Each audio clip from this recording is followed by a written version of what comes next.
breakfast puppies? This podcast contains adult language and content and is meant for mature audiences. Listener discretion is advised. You're listening to the Glitterbois.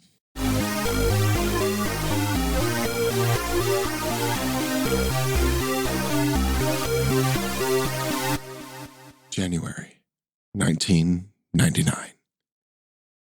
I had just moved to Oregon, and this came out, Rifter number 5, with this beautiful stolen cover from the Butts edition, where they're looking out over the valley, and there's that rift pouring through the mountains, and they just decided that that would make great cover art, and fuck, I agree. Yeah, and they wrapped it around, so the other half of it, the 2-page spread right there on the back, hidden unfortunately by the credits. But yeah, that is just an amazing picture. One of the best. So the Rifter keeps chugging along, and we're going to keep going through them because, man, there's a lot of good stuff. Each one of these is basically a series of source books for all their different games. So, I mean, as long as they're there, we're going to keep doing them. And also a bit of a time capsule into what was happening at that time. Yeah. It starts off with From the Desk of Kevin. Talks about what happened in 1998. You can't get a bookmark now for $7.95. And in 1998, you could get a Rifter. That's beautiful. I say this having just purchased the $10 bookmark at the Japanese garden. All right. Yeah. This is an interesting time capsule because wasn't this Wizards of the Coast time? Wizards of the Coast had either, I think WotC had already purchased TSR, I believe, or were in the process of it. Magic was really taking off right now, Magic the Gathering, because they make mention of it in Kevin's little foreword. Yeah, this is very much a time capsule for my life at that time because January of 1999, I was still living in my hometown. And at this point, when he's talking about the future of Palladium books, he's talking about the release of the Balgor Wastelands and the release of the Rifts Australia, both books that I got. Oh, man, great books. Balgor was a fantastic continuation of the Palladium fantasy series. And Rifts Australia, fucking A, one of the best, in my opinion. If you want that Mad Max feel, and with a little bit of Akira, mind you, with the whole city-state enclaves. Yeah, Australia's a great book. But anyway, yeah, we got some news. They're talking about the Rifts novels, which I've read. They're okay. Yeah, we can talk about those at some point later. We should really do book reviews on those one of these days. Yeah, you got to read them. Yeah, they little self-brag about how they keep their prices down. Yeah. It just talks about some of the stuff we just did. The Balgor Wastelands. I don't think Mount Nimro ever came out. It did. I had it. Yeah. It did? Okay. Yeah, so did the Eastern Territory.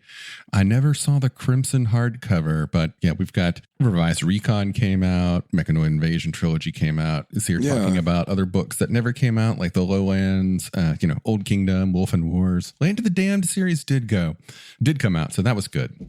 And then, all right.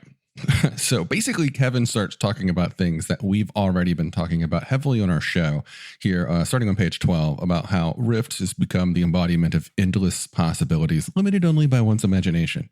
So fucking true. Like, unleash your imagination, being the whole Palladium tagline, and especially for Rifts. And I love what he talks about here is more inspirations behind it, his ideas that he's got coming down the line, and just the direction that he's taken with it and why he writes it the way that he does. We start to see what I think is going to be the precursor for a lot of the things we've talked about presently on the show as well, such as while there's a lot of Rift source books for a lot of things, sometimes they're done in a very Western sense, like when you're looking at Japan, when you're looking at Africa, when you're looking at some of these other places. He addresses that, and I think he sticks to this for the rest of it when he's talking about, I'm just trying to fill in a tapestry of the whole world so that people from everywhere can play, their area. Like, and I think that's an admirable goal. It didn't always get pulled off because you can't be a native of more than one place. You just can't. You have your early childhood inculcation from where your early childhood was, and you won't have that same connection with other places. You can try, and I think he did. Yeah, he's from America. Most Yeah. of his biggest fans are from America. Clearly, there's going to be a very heavy American focus on the settings. And what he's ultimately saying here is that just means there's going to be more Rift's North America source books. I think you can also read into this a little bit that he's not really coming out and saying, which is when you read any of the foreign stuff, also understand that it was probably largely written by somebody from America who was inspired by it. It's not always true. Sometimes they do have people from those areas write their own stuff, but that's a subject for another longer discussion about cultural accuracy in the other books. But he does talk a bit about freelancers, and he does bring in freelancers to write some of these non-American source books. That's why you see a somewhat different writing style a lot of times. And we go straight from that heavy topic to Knights of the Dinner Table, because that's a side swipe you want to do. People die and are brutalized by the GM. Next. Yeah, pick on Bob Day, basically. Everybody hates Bob. Then we get to something that's going to be going away soon. Robotech. Well, at least in the context of this era, yeah. Now there is some fun stuff here for Robotech. There is the Zentradi Heavy Assault Pod. Now this is interesting because this is the REF making a mecha for Zentradi that aren't headless ostriches. And it's gorgeous. It's a good looking robot. But hey, look at the MDC and think about what we just talked about for the Borg. Yeah, main body 350 plus an additional 100 on the chest and underside. Okay, yeah, 450. Yeah. A Borg in this could get into a punching match. Well, yeah, especially if that Borg was wearing his external armor. Fuck yeah. Yeah. Then we have an actually somewhat better looking hover tank. I like it. Yep, Wayne Bro. I did not like the original hover tank in Macross. This is a nice looking thing because it kind of matches the Macross officer pod for Zentradi, but makes it into a transformable hover tank as well. It's really cool. Yeah, I like it. Then we move on from that beautiful artwork to Apollo doing Heroes Unlimited. This is some of the simplest art I've seen in Rifts. Yeah, it. Well, there's good reason for it. In this whole extended article by a couple of freelancers, Jay Fitzloff and Julius Rosenstein, talks about running Heroes Unlimited in earlier settings. So looking at the poll page, this is clearly inspired by like Popeye art going on here. But then we've got things like we move into the golden age, like the 30s to the 50s. And then we've got the decline era, the silver age, and so on and so on. And I do love that all of the art in this section matches that kind of stuff. Like, we've got some golden age styled art here in the golden age section. And then we've got, silver age stuff there. And then we've got what is clearly some 1990s comic book style art there on page 29. Like, yeah, wow. That I think is more 90s than all of Heroes Unlimited combined. Well done. There was a very much a style to the 90s comic books that was just unsubtle. We'll just leave it at that. And this article was broken up by an unfortunate today look back at something that people were excited about that never came to happen. And that is the second edition of the Ninja Turtles RPG, which never happened. And that is a beautiful fucking piece of Casey Jones. Mm-hmm. It's so sad. Could have been a great book. And technically it kind of was. They turned it into After the Bomb, and After the Bomb is awesome. Was After the Bomb mainly cut and paste from that? Well, the second edition, yeah. Oh, I think it was second edition. Anyway, what we look at as After the Bomb now was essentially what was supposed to be released as Ninja Turtles second edition with the serial numbers filed off. Yeah. Well, it moves on into my people. The Yetis, abominable snowmans, people from the Himalayas, foul-tempered, violent, dim-witted, and smell horrible. My first exposure to what they call the Rahu Men was from Monsters and Animals for Palladium Fantasy. Rahu Men are in there, and they actually feature, at least a couple of them feature pretty heavily in the extended fantasy campaign Island at the Edge of the World. But The Rahu Man in other settings is, they fill the role of the Yeti in, classic Earth, Heroes Unlimited, and Ninjas and Super Spies. They're four-armed, they're mega damage creatures on Rift's Earth kind of thing, but they have their own martial arts styles, and this article goes into their history and how you can play one with the base classes from Ninjas and Super Spies. It's a very interesting world they come from, too. It's a mountain world. It's basically a volcanically active, large earthquake. It's a planet of mountain.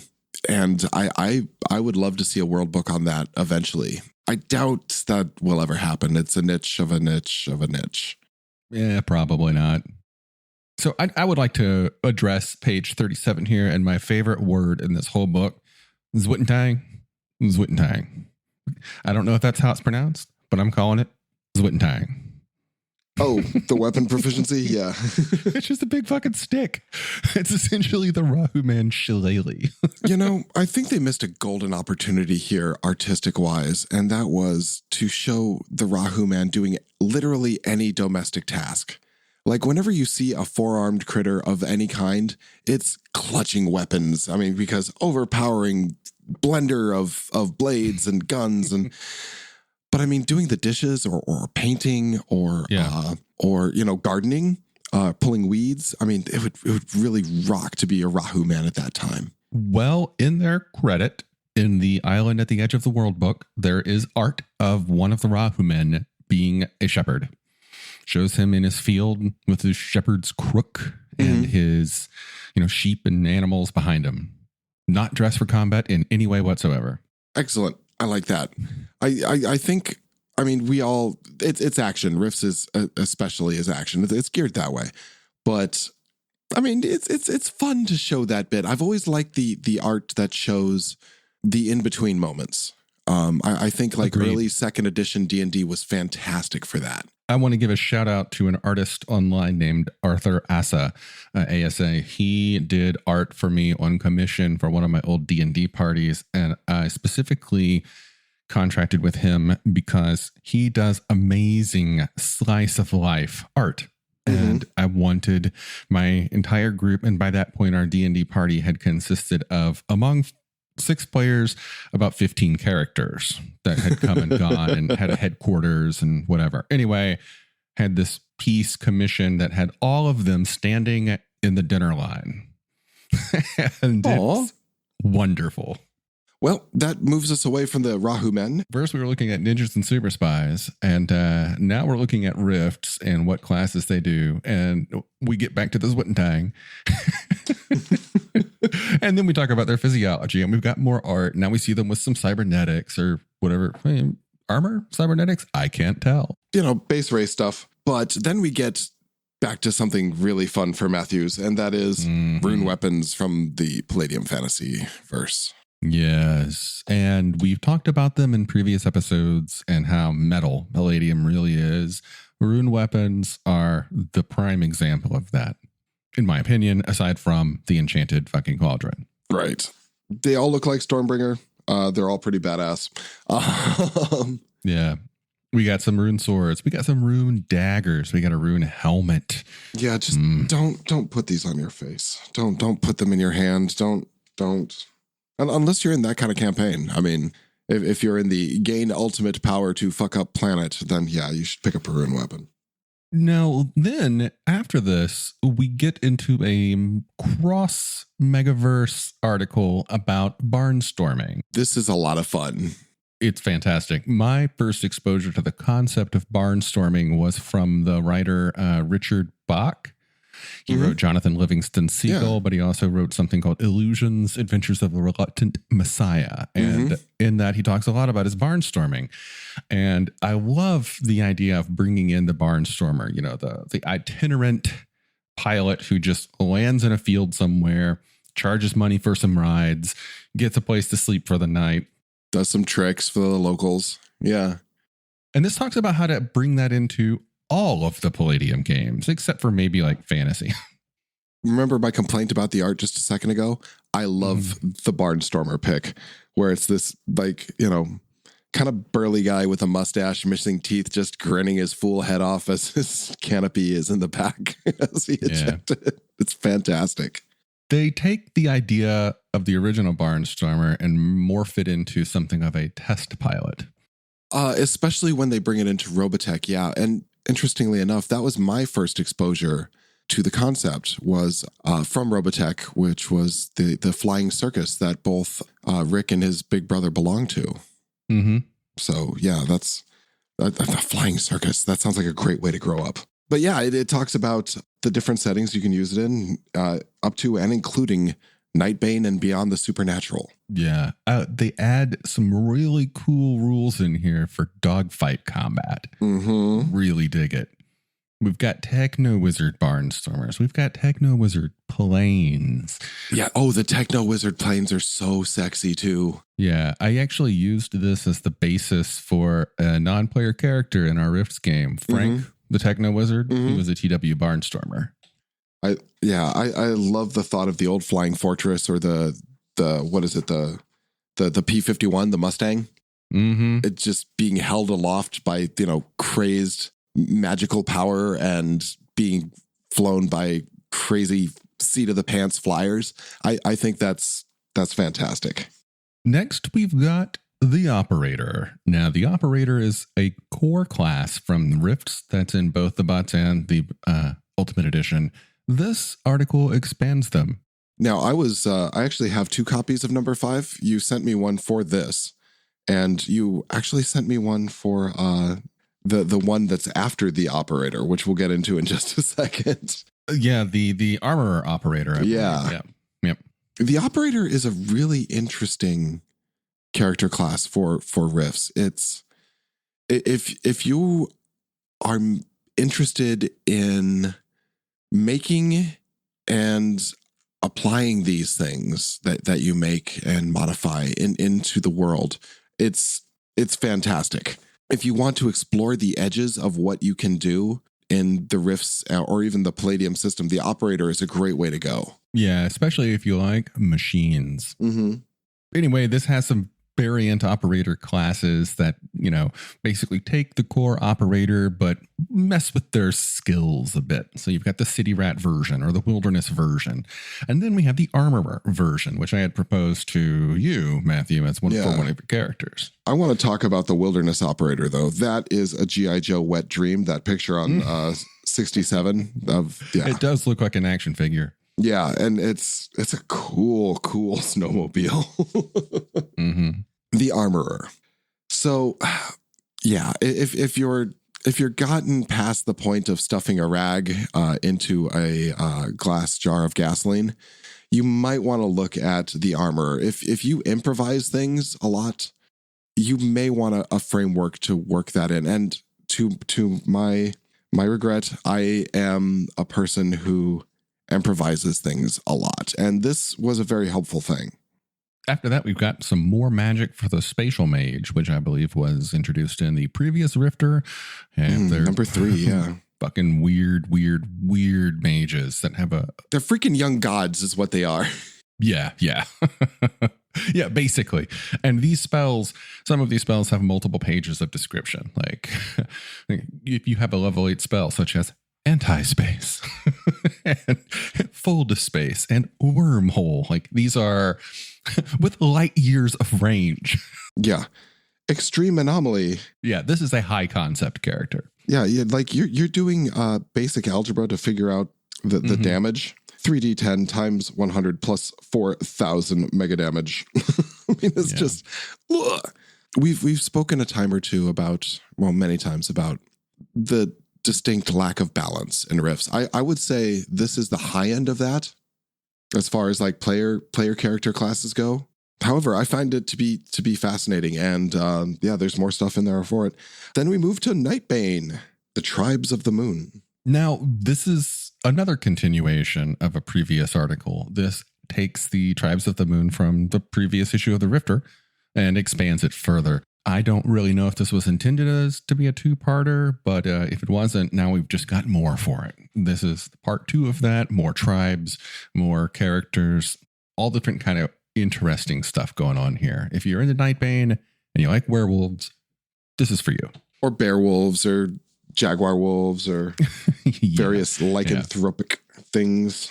Magical items and story hooks and factions. It's, more of the things that I think Nightbane does best. Some good adventure hooks, too. Then we have the continuation of the Siege of Tolkien. Mm-hmm. And followed by the Hammer of the Forge. Yeah. And we're going to be seeing these for many issues to come. Now, these were eventually collected in books, right? I know Like Hammer books? of the Forge was. I don't know about the Siege of Tolkien. Okay, I want to bring your eye to something at the very last page of this book. Are you there with me? Page 112? Yes. Okay, see that bot there? No, I don't, because it looks like Right above Rift's RPG? Yeah, see, I am... okay. I have the digital version in front of me, and they replaced the ads pages with more up-to-date stuff. Oh, okay. Well, there is a 40K Knight there, which is now apparently part of Rifts. Like it is straight up that. Like this is swiped and stolen and changed. The serial numbers were filed off, and I think it was moved across state lines. So I think they're allowed to have it, but it is very much 40K. As long as it's not literally using the word Space Marine, I think they're good. Oh, it's so close, and you want to be so careful with Games Workshop, those litigious bastards. Yeah. Anyway, so that was Rifter number 5. Good addition. It's good stuff, especially if you're into everything. Actually, it's got something for everything. Not really into Beyond the Supernatural, but most of their other settings that were out at that time are supported in this book. Yeah. Once again, the Rifter is a fabulous resource, and we've heard buzz about it being restarted. It's good to go back through and see what you need for the games you're interested in, and you can still pick up copies of all of them. So that's a resource for you, and it's still a very affordable resource. All right, that's all I got. All right, that's all I got. We'll see you on the next one. Thanks for listening.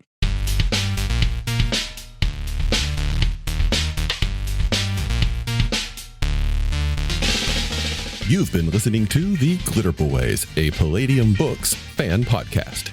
Glitterbois, Rifts, the Megaverse, and all other such topics are the property of Kevin Siembieda and Palladium Books. Please buy all their stuff and help keep them in print and making more games. You can order directly at palladiumbooks.com, and their entire catalog is available digitally at Drive-Thru RPG as well. Our opening music is 8-Bit Bass and Lead by Furby Guy from freesound.org. This closing music is Caravana by Philip Gross, available at freemusicarchive.org. All sound effects used are self-made or acquired via Creative Commons Zero license. If you like what you have heard, find us on Twitter and Facebook as The Glitterbois. That's BOIS. And check us out online at breakfastpuppies.com/glitterboys. And also join us on the Breakfast Puppies Network Discord at breakfastpuppies.com/discord. And if you want to help us out, please spread the word and help us build a community. Thanks again for listening. We'll catch you next time.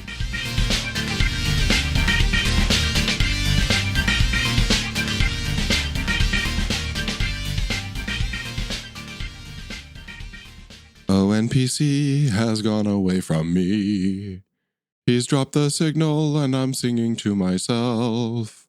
I hope he hears this when he gets back to the Jitsi meeting. And then we can talk more about the Rahu Man. Rahu Man. And this is the end of the recording because the internet is a cruel and fickle mistress, and it decided just to separate us forever. Lost to the electronic seas, NPC, and me.